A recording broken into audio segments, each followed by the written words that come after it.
ẹ jẹ́ ń gba ìpè kan àbí méjì sí kí n tó máa lọlé.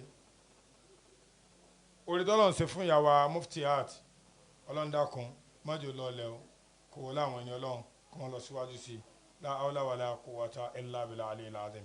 Assalamu alaikum. Hello. Wa alaikum salaam. Kí ló kọ yín lẹ tí ń gbé o?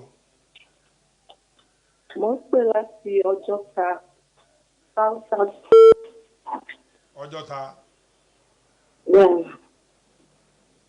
Ẹ wá ti dárúkọ yín. Láti Ọjọ́ta. Orúkọ yín ìsọjọ́ta.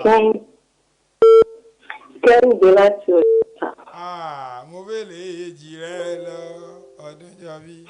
Mo bèlè èjì rẹ lọ Adam Marin Mate. Aleykum salaam. Ẹ dákọ Anabi Muhammed sallallahu alaihi wasallam márùn wa. Orúkọ rẹ̀ márùn.